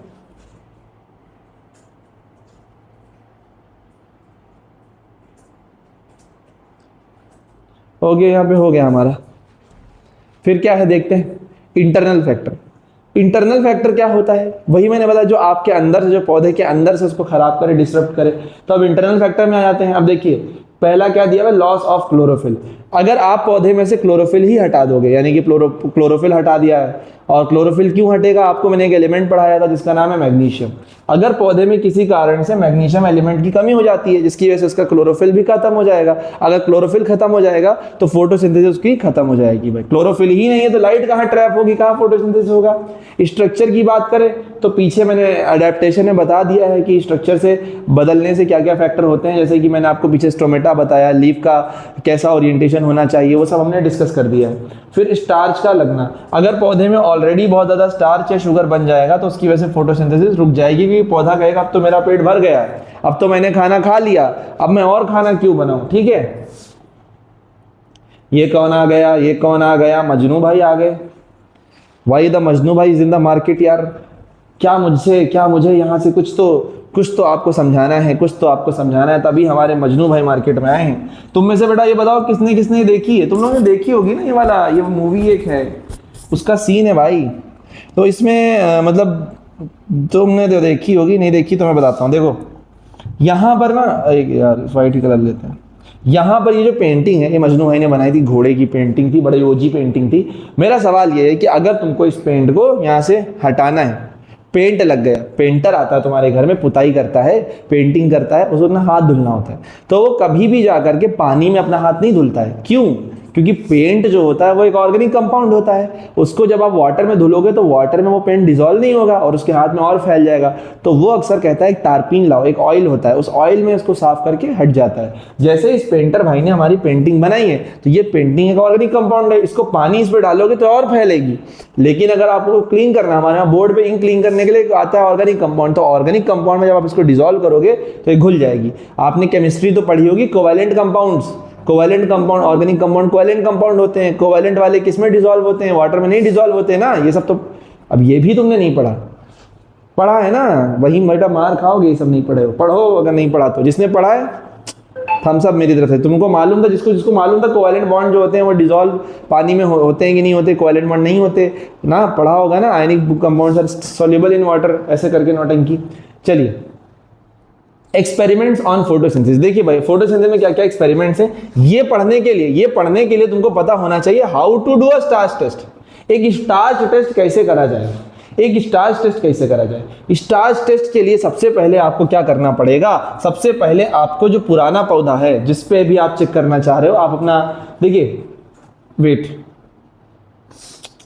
ओह sorry, this is not here, this is here, यहां पर है how to do a star test, how to do a star test. अब सही देखिए, सबसे पहले आप फोटोसिंथेसिस, यहां पे मुझे लिखना चाहिए था हाउ टू, यानी कि एक्सपेरिमेंट का पूरा फ्लो। अब आप समझ जाएंगे। सबसे पहले एक्सपेरिमेंट कराने से पहले आप पौधे, जो भी पौधे पे आप एक्सपेरिमेंट करना चाहते हैं, सबसे पहले आप उसमें से स्टार्च खत्म करिए। कैसे करेंगे? उसकी पत्ती, जिस भी पत्ती पे एक्सपेरिमेंट करना चाह रहे हैं, जिस भी पौधे पे एक्सपेरिमेंट करना चाह रहे हैं, उसको लेकर आइए और 2 दिन के लिए अपने घर पे अंधेरे में रख दीजिए। तो आप क्या कह रहे हैं, कीप द लीफ और plant in the dark for 2 दिन, 24 to 48 hours, it will remove all the starch. तो पौधे के अंदर जितना भी स्टार्च था वो सब खत्म हो जाएगा, पुराना वाला। अब आप एक्सपेरिमेंट शुरू करिए, क्योंकि अब भैया तुम कैसे एक्सपेरिमेंट करोगे? तुम्हारे जब पौधे में पहले से ही बना हुआ है पुराना ग्लूकोज, तो नया कैसे चेक करोगे?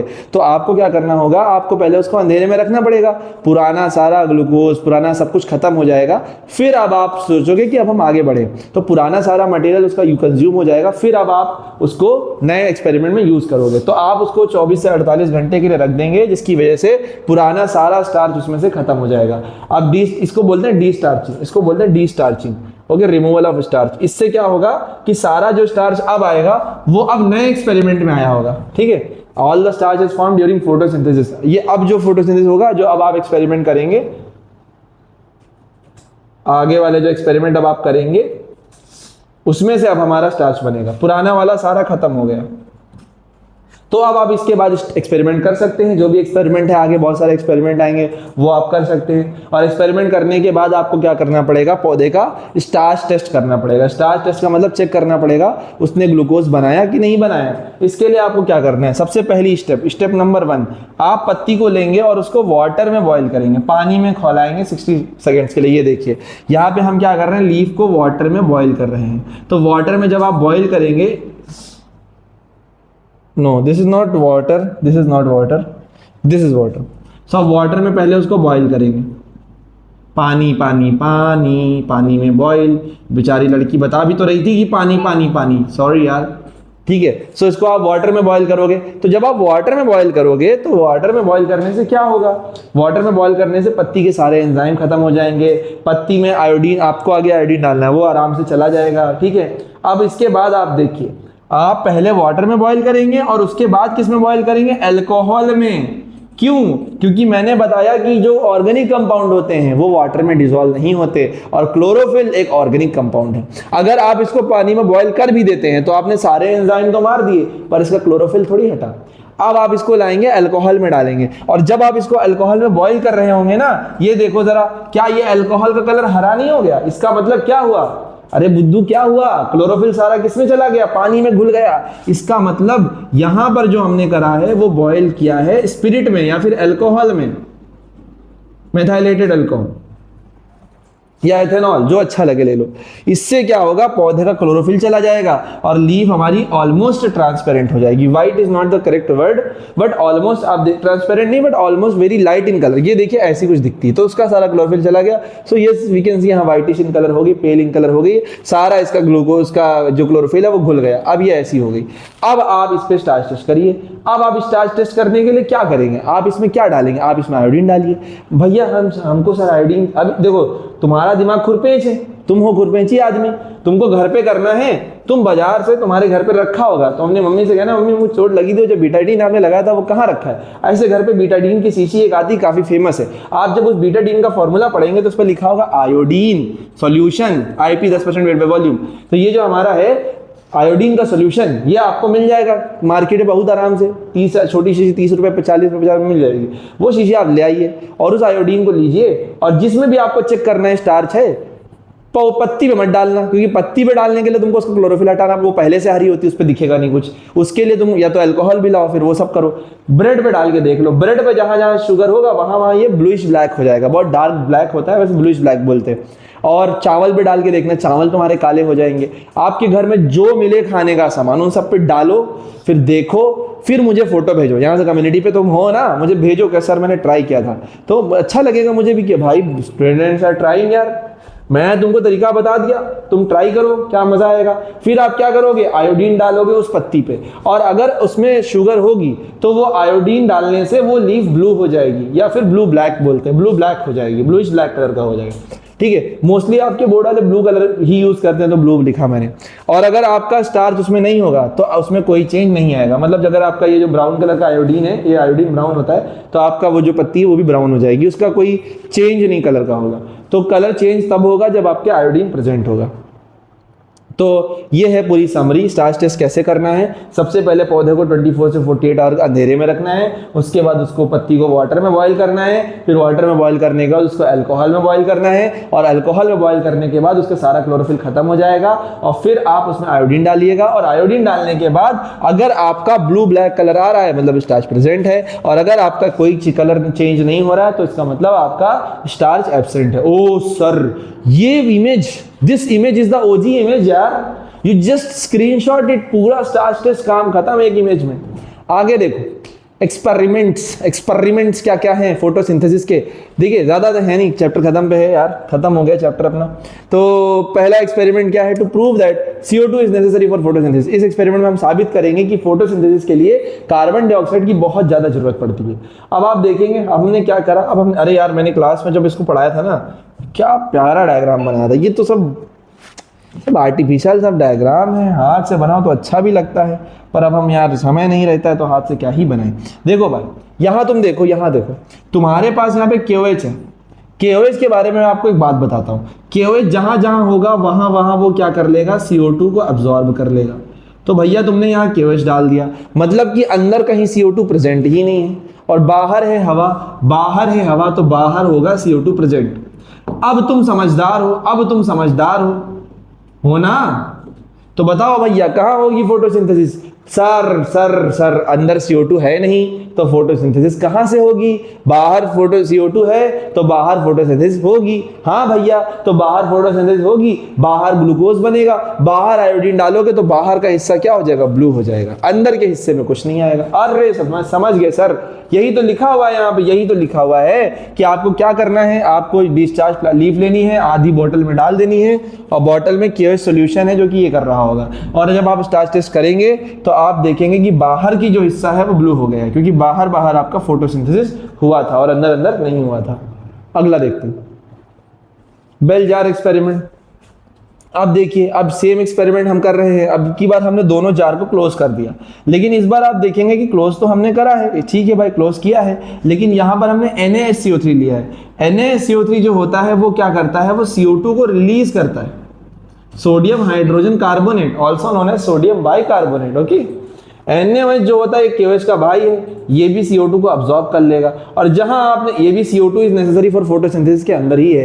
ओके, इसी का दूसरा सेटअप है। तो इससे हमको समझ में आ गया कि यहाँ तो CO2 रिलीज हो रही है तो यहाँ फोटोसिंथेसिस हो जाएगी, वहां नहीं रिलीज हो रही तो वहां नहीं होगी। यानी इस वाले में जो कलर आएगा वो ब्लू आएगा लीफ में, जब हम आयोडीन डालेंगे, और उसमें नहीं आएगा। तो यहाँ पे क्या है?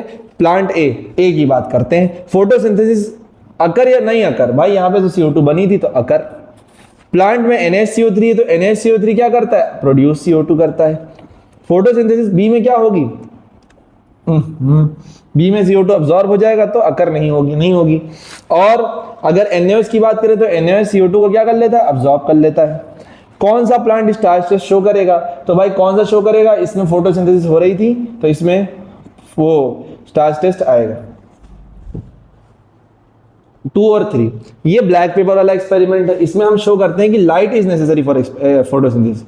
तो यहां पर हमारा एम होगा कि लाइट हमारी फोटोसिंथेसिस के लिए जरूरी है। आप इसमें काला कागज लगा देंगे, तो जब आप इसमें काला कागज लगा देंगे तो इस जगह पे जहां आपने कागज लगाया होगा उस जगह पे आपको मालूम है कि लाइट नहीं पड़ेगी, तो यहां पर आपकी लाइट नहीं पड़ेगी और बाकी जगहों पर आपकी लाइट पड़ेगी। तो हमको तो पता है कि जहां लाइट पड़ती है वहीं फोटोसिंथेसिस होती है। तो भैया जब हम टेस्ट करेंगे तो बार बार हमारा देखो ब्लू हो जाएगा और अंदर अंदर आपका नहीं आएगा। तो इसका मतलब यहाँ रिजल्ट क्या आएगा कि जो एक्सपोज्ड पार्ट थे वहां पर जो है आपका ब्लू कलर आएगा, क्योंकि वहां फोटोसिंथेसिस हुआ है। ठीक है।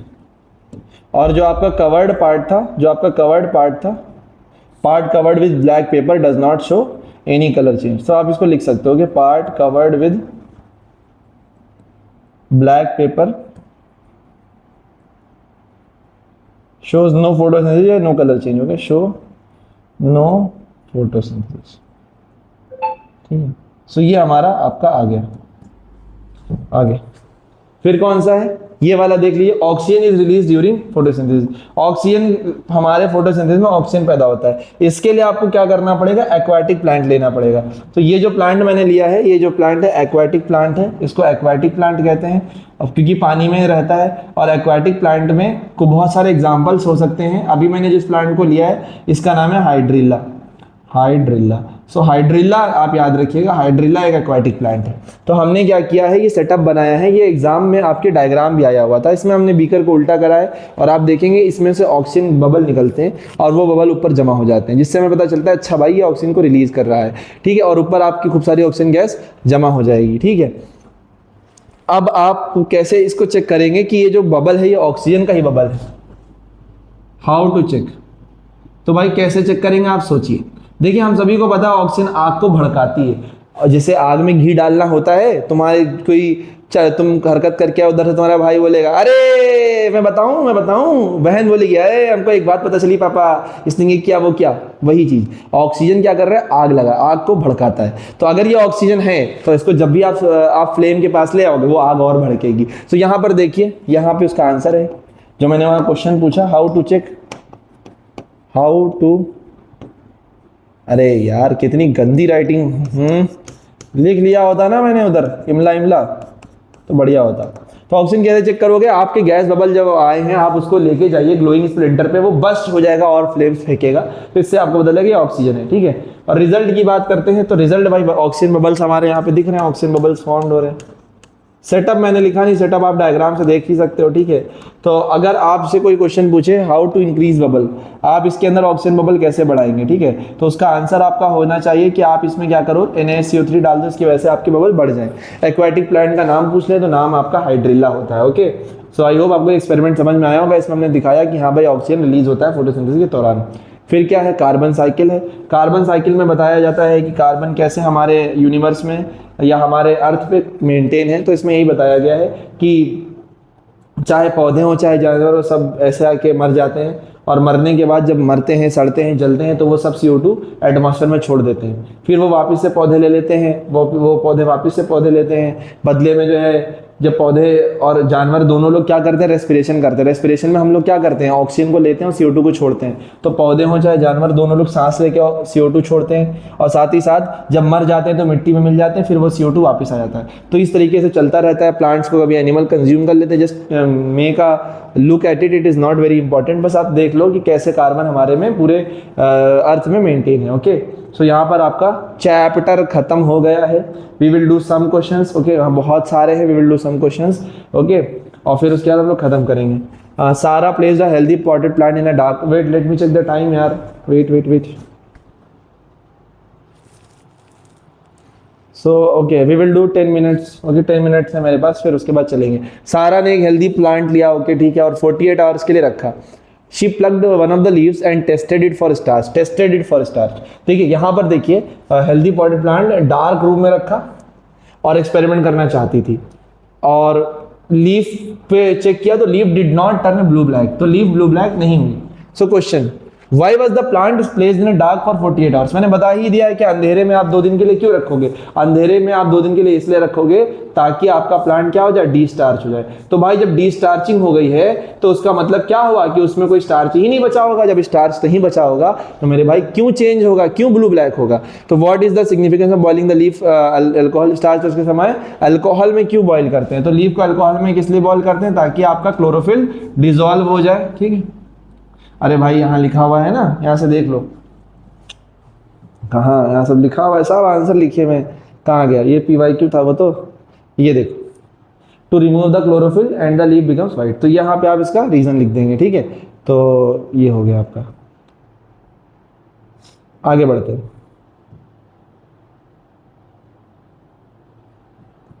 आगे क्या है, right the overall chemical equation for photosynthesis. ये आप खुद से करिएगा, मैंने एक लेक्चर के DIY मतलब डू इट योरसेल्फ लेक्चर के स्टार्टिंग में बता दिया था, ठीक है। तो ये भी मैं बता चुका हूँ, NADP, ठीक है, nicotinamide adenine dinucleotide phosphate, ADP भी बता चुका हूँ, एडिनोसिन डाइन्यूक्लियोटाइड फॉस्फेट। तो आप इसको पीछे लिखा हुआ है, पीछे लिखा हुआ है ट्राई फॉस्फेट था।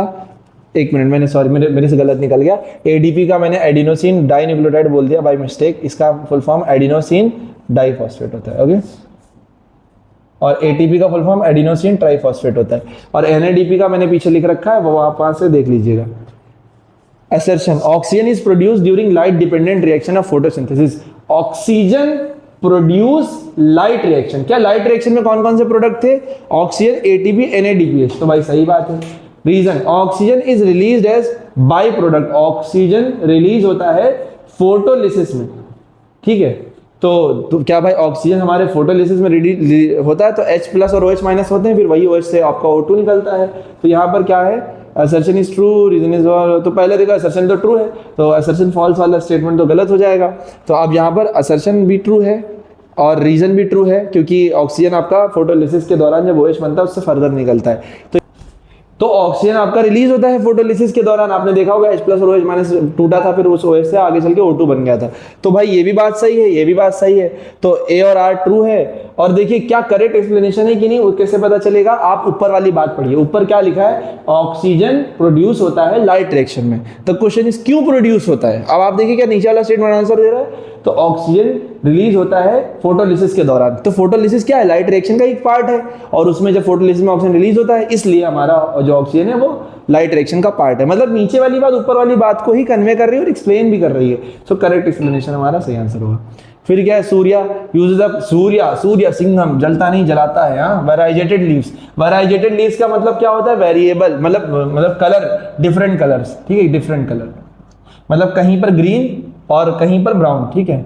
सो ग्रीन प्लस ब्राउन, वेराइजेटेड अलग अलग जग कलर की, ठीक है। For an experiment on photosynthesis he tested, अच्छा हाँ, एक आप यहाँ पे लर्न कर लीजिएगा, एक प्लांट होता है जिसकी लीव्स वेराइजेटेड होती हैं, मतलब वेरिएबल होती हैं, मतलब वेरिएबल क्यों बोलो, कलर मल्टी कलर होती हैं, उसमें ग्रीन पार्ट भी होता है, ब्राउन पार्ट भी होता है, देखा ही होगा आपने ऐसी पत्ती को। तो वेराइजेटेड लीव का एक एग्जाम्पल मैंने पीछे नहीं पढ़ाया, आप उसको ऐड कर लीजिएगा, उसका एक नाम है कोलियस, याद कर लीजिएगा, ओके।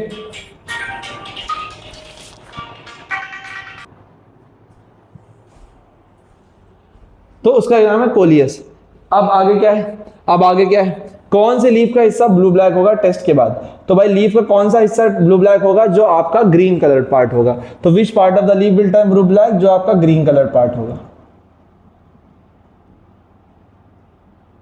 फिर क्या दिया हुआ है, what does this tell us about the role of chlorophyll in photosynthesis? इससे हमें क्या पता चलता है कि क्लोरोफिल का रोल क्या होता है? तो भाई chlorophyll is essential for photosynthesis. Chlorophyll essential है, वो लाइट को ट्रैप करता है। क्लोरोफिल एसेंशियल है और अरे यार एसेंशियल है और लाइट को ट्रैप करता है, ये हमें पता चलता है। भाई chlorophyll is essential for photosynthesis and it helps in trapping the light. आपको इन कीवर्ड्स पे ध्यान देना है, okay.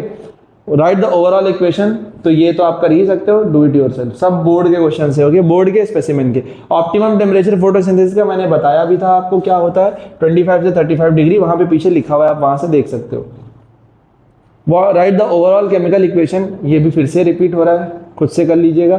Draw neat label diagram to show that oxygen is release during the photosynthesis. इसमें आप कैसे बनाएंगे, आप ऐसे भी कर लेंगे, अभी मैंने पीछे दिखाया भी था। Oxygen is release during photosynthesis का डायग्राम ऐसे उल्टा फनल होगा, ऐसे ऊपर ऊपर जाएगा, फिर यहाँ पर एक टेस्ट ट्यूब होगा, यहाँ पे ऐसे पूरा पूरा पूरा पूरा पानी भरा होगा, है ना, और यहाँ पर ऐसे इसमें छोटे छोटे बबल्स वगैरह आ रहे होंगे, है ना। सो पीछे देख लेना, बना लेना, और नीचे आप अपना प्लांट वगैरह डाल देना, जो भी आपका प्लांट है ना, इसका नाम हाइड्रिला होगा। तो आप सारी चीज़ें इसमें लिख दीजिएगा कि ये ऑक्सीजन बबल्स है, ये वाटर है, ये हाइड्रिला है। तो आप इसको जो है पीछे से देख लीजिएगा, पीछे बना हुआ है, वहीं से देख लीजिएगा। सैम ने कुछ ऑब्जर्व किया था एक स्लाइड पे, उसमें कुछ टाइनी ओपनिंग्स वो देख रहा था, तो ऐसा क्वेश्चन लिखा हुआ है, मैं यहाँ पे सीधे तो पढ़ता हूँ। What are the tiny openings? So leaf में जो टाइनी ओपनिंग्स होती है उसको क्या कहते हैं? उसको तो स्टोमेटा कहते हैं, ठीक है।